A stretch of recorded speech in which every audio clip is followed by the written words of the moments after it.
ध्यान से समझ लो।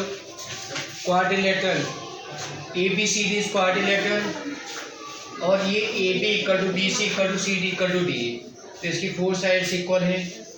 एंगल ए दिया है 60 डिग्री का, तो फाइंड ऑल एंगल्स। ए दिया है तो BCD एंगल्स को निकालना है। ये AB is parallel to CD, ABCD के पैरेलल है। और एंगल B है, B एंगल 90 डिग्री का है, तो इसमें ऑल एंगल्स फाइंड करनी है।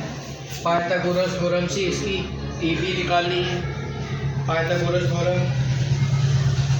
और ये वाला मल्टीप्लाई और ये वाला इवैल्यूएट करना है। पॉज कर दो, ये पूरा सेंटेंस है। हाँ देखो, ये he is not dash foolish but also obstinate, तो इसका सेंस निकालें तो वह मूर्ख ही नहीं, मूर्ख तो है ही, obstinate जिद्दी, हट करने वाला, जिद करने वाला, तो वो मूर्ख ही नहीं, जिद्दी भी है। obstinate माने जिद्दी। जिद करना अच्छी आदत होती है? नहीं, बुरी आदत होती है। बुरी आदत तो bad habits should be abolish. तो यहाँ पर ही इज नॉट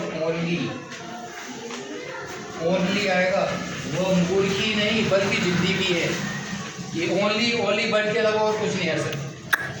दूसरा देखो, you are not dash intelligent as you understand, तुम इतने ज़्यादा होशियार नहीं हो।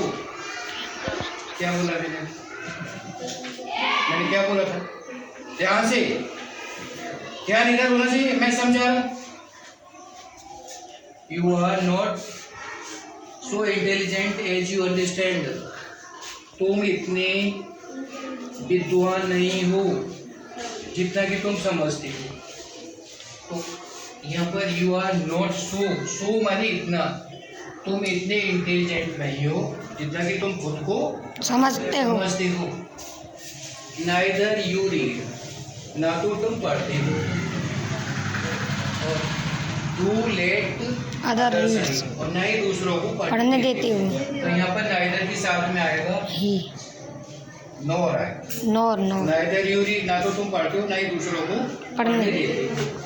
कम भाट में चाहे कुछ भी हो, I will dash my work, क्या आएगा? इन माई डैश डू, चाहे कुछ भी हो मैं अपना काम पूरा करूँगा।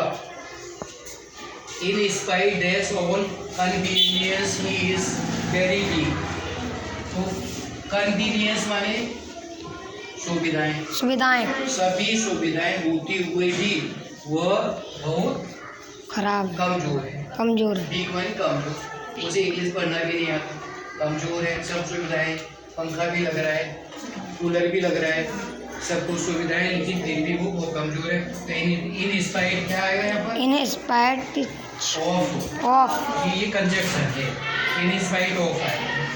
इन नॉट ओनली के साथ में बड़ा सूरज, ये ध्यान रखना, देखो पूरा एक ही चीज़ को बिल्कुल ध्यान से सभी, और जब हम समझाएं इधर बिल्कुल भी anyone will not talk, attention fully on the board whatever I am speaking, and then you will not be pretend and also not be complain that we are not understood in the class. Attention about this, you are coming in the school, but pay attention about your studies. देखो, ये metallic oxide हमने बताया था, metal या non metal. Metal या non metal जब oxygen से reaction करता है तो ऑक्साइड बनाता है।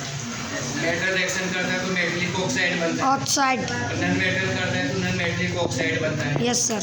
अब ये मेटलिक ऑक्साइड वाटर से रिएक्शन करेगा तो बनाएगा बेस। OH आएगा इसमें, OH हाइड्रोक्साइड, और ये नाइट्रोजन पेंटाऑक्साइड है, ये नॉन मेटलिक ऑक्साइड है।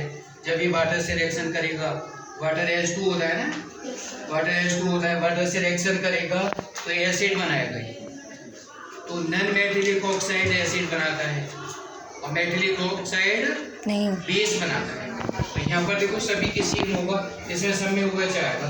ये हो गया NaOH, सोडियम हाइड्रोक्साइड, OH आ गया, बेस है, बैलेंस किया, ये 2 लगा दिया, O का 2 हो गया, H का भी 2 हो गया और Na का 2 हो गया, बैलेंस हो गई इक्वेशन।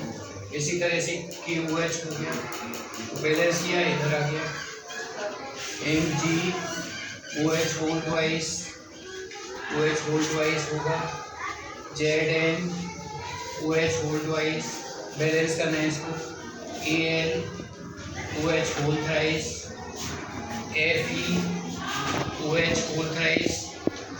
ये मेटलिक ऑक्साइड है। अब देखो ये नर मेटलिक ऑक्साइड है, तो यहाँ पर HNO नाइट्रिक एसिड बन गया, जिसमें H आयन आ रहा है वो एसिड है, और जिसमें OH आ रहा है वो बेस है, बेस।